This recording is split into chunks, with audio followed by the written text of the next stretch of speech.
You are so cute. Check out your nails, your rings, your outfit, your hair. You really are wanted so cute. to bring it for you. Oh my Kelly God. Clarkson. Have y'all ever met before?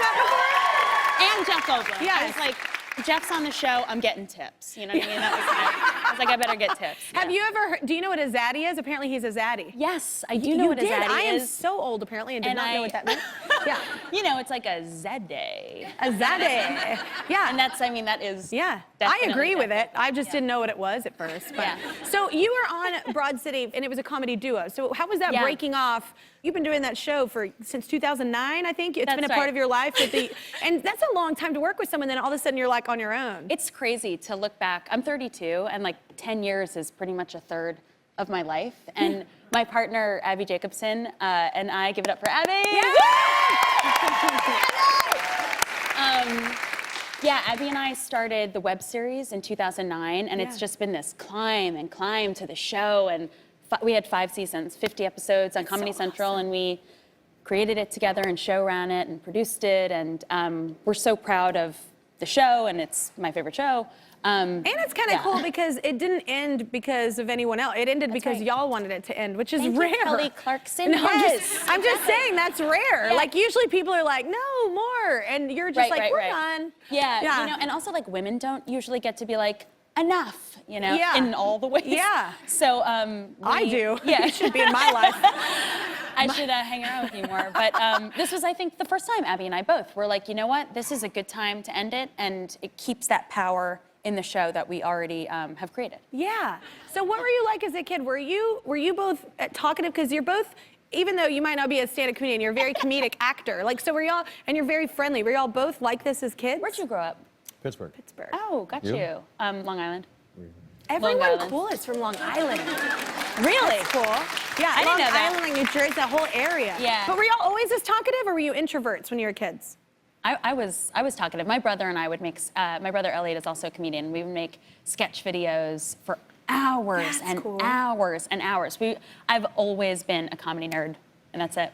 That's awesome. That's all I am. Were you always this talkative? You knew everyone right off the bat? No. I was sort of, I needed to be a good boy in school. I made good grades, and there was kind of, I was, you know, properly. Strict household? Huh? You said good little boy. Was it a strict household? They were kind of strict. There was some kind of, you know, serious demand that we be well behaved in one area or another, and then school certainly. So I was kind of constrained. So it was a kind of an outlet. When I found myself, I had to find my voice by and by, as I'm still doing. But I remember I had a talent for drawing and painting, and my dad would take us to the special art class.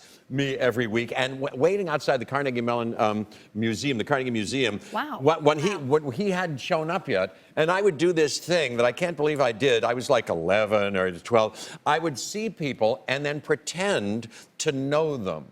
To go, oh my gosh, look who it is. And I would... I think there's a word for that. So it's called strange. stalker. It's strange. It's strange, You were isn't it? 14? Yeah, 14 or 11 or 12 or something like that. Yeah, to grown-ups, Do you think it was to make you feel more comfortable that you were alone in that moment? I don't know. I think it was someone me. goes to therapy.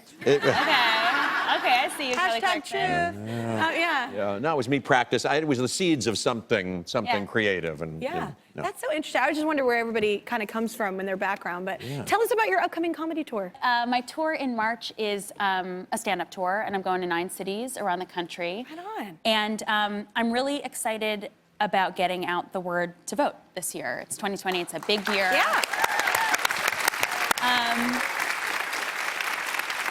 And I also just want to say, I am just starting to understand what the census is and why it's important, but that's also important this year. So, at my stand-up shows, we're partnering with Headcount to register voters, and then I'm staying an extra night in each city to throw a voter empowerment dance party with my political organization Generator. That's awesome. So we're going to dance for the right to vote. That's awesome.